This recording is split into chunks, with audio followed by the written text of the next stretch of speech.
What's going on YouTube? Team SC back online here. It is November 16th, 2016, and as of yesterday, the new Overwatch patch is now live. Whole bunch of huge changes released with this, in addition to Sombra, as you can see from the wallpaper here. A lot of hero balance changes, a lot of new game modes. I'm going to go ahead and talk to you about those today. But without further ado, let's get a closer look. Sombra, the newest hero added to the offense hero category. She's kind of a disruptor, hacker type character. We can actually open up her abilities here. And I'll make another video where we go into more depth about her. But pretty much she has got this awesome cloak ability, thermoptic camo, lets her go invisible, navigate the map super quickly. She can even drop down this beam called the translocator. And it lasts for 15 seconds. You can hit E to teleport to that spot again, so you can drop it on a health pack, get into damage, teleport back to the health pack, or just throw it up top a ramp and go up there. So really mobile, a lot of mobility with this character. Does attack with a machine pistol, doesn't do too much damage though, so she really excels at just disrupting the enemy lines, kind of flanking, getting behind, and her main ability, Hack, which pretty much she just hacks your character. Once you get hacked, it lasts for like about a minute and you can't use your abilities anymore. So some heroes really get messed up by this, some not so much. She's also got her ultimate ability, which is EMP, which hacks all enemies around here. So she's kind of the anti-hero. You want to kind of throw her and use her to hack multiple opponents and prevent them from using their ults before your team kind of ults and kills them all. And then her last ability is Passive Opportunist. She can detect injured enemies through walls. So if you're walking around and someone's low HP, you can just kind of get in there and kill them pretty easily. But we'll make another video talking more in depth about Sombra. Since she's released now, I'm actually going to pump out a new line of hero guides that are updated with all the new hero abilities and changes. So if you guys are interested in seeing those, please subscribe at the end of this video and leave a like, and those will be out hopefully sometime later this week or the week after. In addition to Sombra, they did add a new mode called the arcade mode. So if we hit play and click over here, we do have arcade mode. There's like a 3v3 elimination on a brand new map called Watchpoint Antarctica, and it's kind of interesting. It's like you play best of 3, best of 4, best of 5, 3v3 single elimination. So you want to use characters like Soldier 76, Anna, people who can self-heal and not die too easily, because once you're dead, you're kind of out, and then it becomes a 2v3, and usually the team who gets the first kill usually ends up winning. But in addition to this arcade mode, they also store a bunch of the brawls, like there's no limits, mystery heroes, and it does look like you can play a playlist of the most recent brawls, and it changes every 5 days, so a lot of fun to be had here. Even a 1v1 mode, I haven't tried that yet, but sounds pretty crazy to me. I'm a big fan of the normal 6v6, but if you're into this kind of stuff, they added a new mode for all of you guys. Going back now, let's get into the good stuff, guys. The hero balance changes. So this is general. They did this to everybody. All damage to non-players does not charge ultimates anymore. So if you're attacking Torbjorn turret, you don't get ult charge from that, nor does the Torb get any ult charge from his turret being attacked or doing damage, I believe. Symmetra's teleporter, things like that won't charge ultimates anymore. In addition to this, every hero had their ultimate charge increased by 25%. They said they felt like ultimates were coming out too frequently, and there's a bunch of game-changing ultimates, so they want it to be more of a slower, also just as game-changing thing, and I agree with this. I think it's going to be a lot of fun. I feel like ultimates are kind of getting spammed and coming up too quickly, but it's going to be nice to have it a little bit more spread out and have them occur not so frequently. And now we'll get into the individual hero changes. So we'll go ahead and start with Anna first on the list, starting with an A. So she had a huge nerf. Her ability, Nano Boost, no longer increases the speed of an enemy anymore. Before, you used to be able to like nano boost, and actually they need to change this video clip because Ryan here still got his super speed from the nano boost, but pretty much games were kind of getting to the point to where nano was just too much of a tide turn. You nano a Ryan, they just jump in, and Ryan with speed boost just rushes and kills pretty much anything. The only thing to stop a nano would be another nano or a sleep dart from an enemy Anna. So whenever Anna was picked, you kind of needed an Anna to counter the Anna. So I think this is a good change. Nano felt a little bit broken, especially up in the higher levels of gameplay. But that's the only change for Anna. She did recently get a buff to her grenade radius to kind of mitigate this a little bit, but she'll still be good if I had to say so. Next on the list, D.VA also got some big changes to her. She is now tankier than ever. She used to be 400 armor and 100 HP. She got her HP buffed an extra 100 points. So now she has 600 health points. In addition to that, she does have an increase to her movement speed. So she's able to fire without reloading, but she has to move really slow. But now she moves a little bit quicker and can still fire while shooting. And she also had her call mech down ability. This is the ultimate once her mech's been destroyed. She's in like the little human form. The ultimate charge for that has been increased by 20%. So pretty much the same as it was before to kind of counteract the 25% increase to everybody. So if you're out of suit, I was going to say same as, not same as, out of suit D.Va, you can go ahead and still get your ultimate mech charge just as quickly so you can get back into your mech suit. As for self-destruct, this one's still going to take a little bit longer to build. So I think this is a good change for D.Va. They were saying D.Va, at least in the higher levels, is not used as much as characters like Zarya, Ryan, and Winston. They seem like more must picks. D.Va's always been kind of situational, but they want to see D.Va played a lot more with these changes, and I can guarantee you she's going to be played a lot more. She's super tanky now. I played her once and it was just, I could not die. It was awesome. So definitely looking forward to playing this change, testing it out a little bit more. We're going to go ahead and go down the list and talk about the next character who got some changes. Lucio got a little bit of a nerf. His main ability, the Amp It Up, which would you use to heal your whole team kind of in a surrounding area, it got decreased. So it's got a decrease of 10%, so it doesn't give you as much healing as it did before. And the reasoning behind this is they said Lucio seemed to be a must pick in almost every game, so he got a little bit of a buff to his healing to hopefully let some other people come out and be used more, like Mercy, Zenyatta, Anna, things like that. So we'll see how that impacts. Not too big of a change for Lucio, just a little nerf. Next on the list is Mei. Now Mei definitely needed the change she got, so pretty much her Blizzard got nerfed. And they had just buffed it recently and increased the radius and also I think the charge rate, so she was able to throw out blizzards way too quick. She got the increased 25% as all other heroes did, but she also got an additional 15% added to the charge rate for her blizzard. So her blizzard now is going to be a lot slower. I 100% agree with this change because especially like on payload maps or almost like any map, Mei is very annoying. She can get on a payload after her whole team dies, throw up an ice wall, stall a little bit, then when she's about to die, throw up the freeze, stall a little more, then throw out her blizzard, and just she could camp a payload for days, especially if it's a good Mei. And even if your whole team gets wiped, if you have your Mei still alive and on the payload, I mean, she'll stay alive long enough for your whole team to even get back, and then she just does it over and over again. So this was a good change. It definitely needed to happen. It's definitely a very annoying thing to have to deal with because Mei is just like the payload queen or watch point queen. She just camp. But I'm looking forward to this. So she's still going to be good for doing that, don't get me wrong, but she's not going to be as good as she was. So this is a good thing. Definitely think it'll be beneficial for the game. Next on the list, we do have Mercy.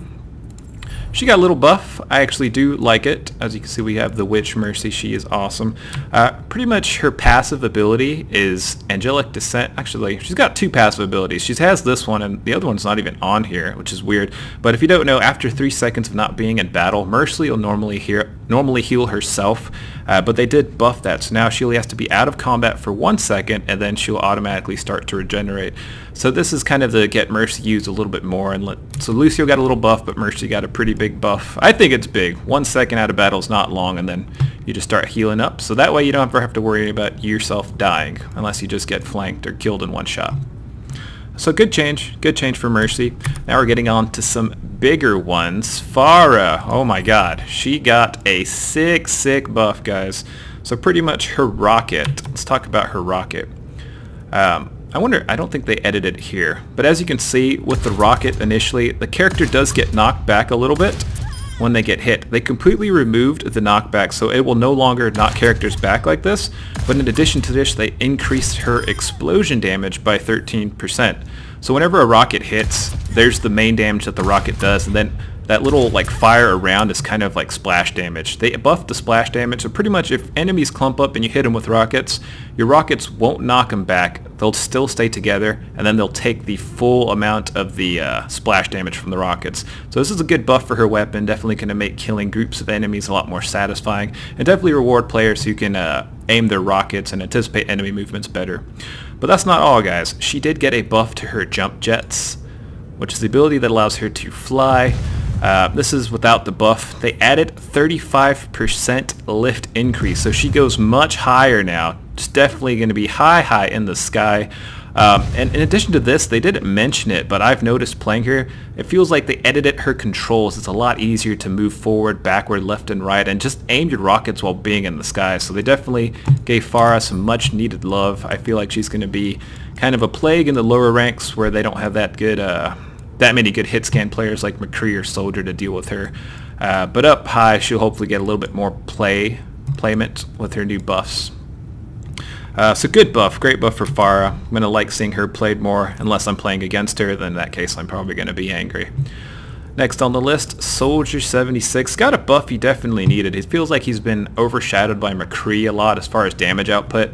Now, I mean, McCree can't heal himself, but with a good team, McCree usually shines over Soldier 76 because he's got his team healing him and firing behind a Ryan shield. And Soldier 76 has just been kind of like the backup McCree. I mean, yeah, he can sprint and kind of get away from danger quicker or even flank, and he has his health pack so he can heal himself or his enemies nearby. But other than that, his damage has been not nearly as good as McCree, but he got a buff, guys. He used to do 17 damage per shot. Now he actually does 20 damage per hit, so it's a +3. But he got a little nerf with this as well, so the max bullet spread increases from 2.2 to 2.4. So if you notice, whenever a soldier's shooting his weapon, as you can see here, there's little hair gets bigger. So the first shot is kind of hitting on point, but after you hold it down a little while, it does a wider spread. So the spread got increased, but the damage got buffed. So kind of let me explain what this does. So pretty much this will reward players with better aims, because pretty much what you do is whenever you have the rifle is you kind of hold down your trigger for a couple, not even a couple seconds, like split second, and then once your crosshair would start to increase the splash, you let go real quick and then reshoot again after that. This way you keep your long range shooting accurate and you're able to kind of hit your target and do full damage instead of shooting like a spray and being inaccurate. Definitely good for like mid to long ranges. So pretty much what this means is players with better aim are going to get more out of Soldier 76, whereas players who just kind of hold it down and spray it all over will not be able to abuse the damage buff as much. So definitely a good skill-based buff for 76. Am in favor of it, excuse me. So we do got a couple more changes. They changed a bunch of characters, guys. I'm so excited. Torb, one of my favorite. I love playing around with this guy, but he's not the best in competitive. Definitely, especially if it's a decent team, they know how to counter him too easily. And his scrap's always been kind of an issue that you need enemies to die before you can get it. But they changed that. So his scrap now generates automatically. For those of you who don't know, scrap can be applied to give your teammate plus 75 armor.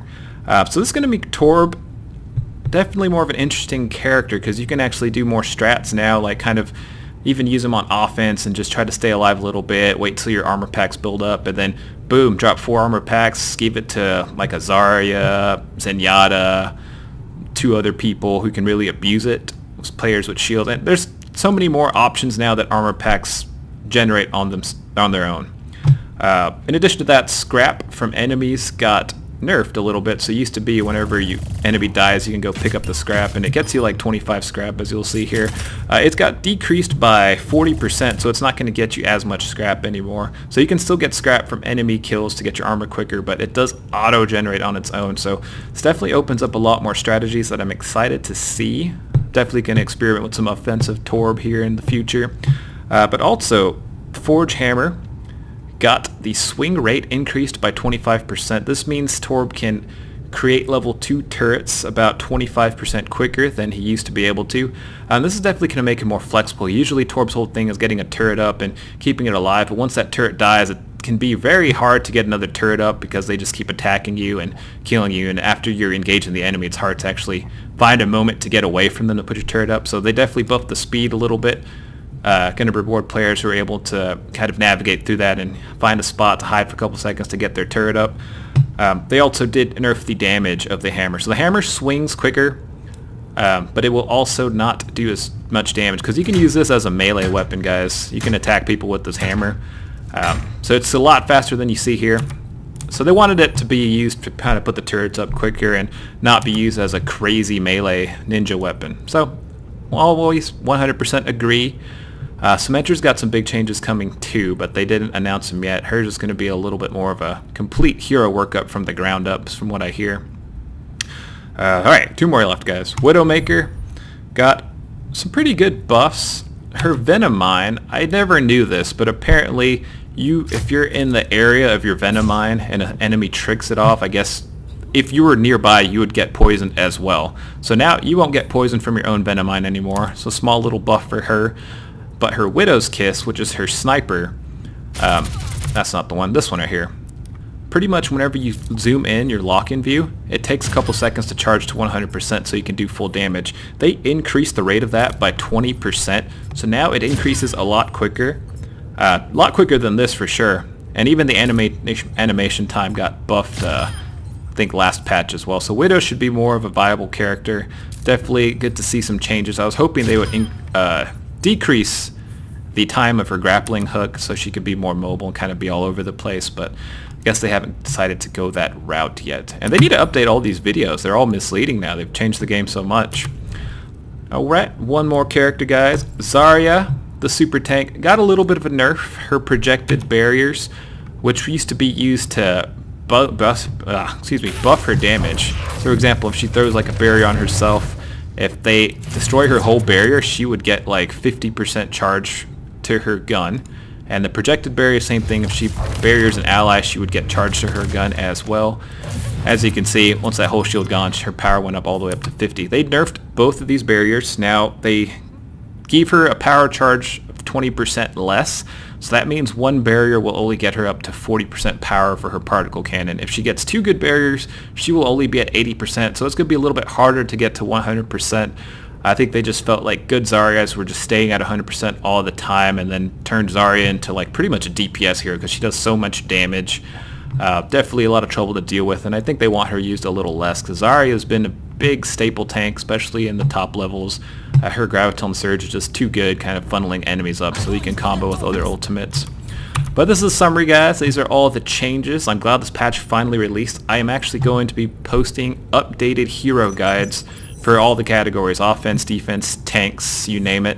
And going over more of the technical data, like the exact damage some of these heroes do, and just kind of how different abilities interact with other heroes. A lot of things that might not be known, common knowledge to the public. So definitely leave a like, comment, subscribe, and if you want to see those guys, come on, spread the word a little bit, guys. Trying to get out on the scene, make some Overwatch content. Till next time, have an amazing day, everybody.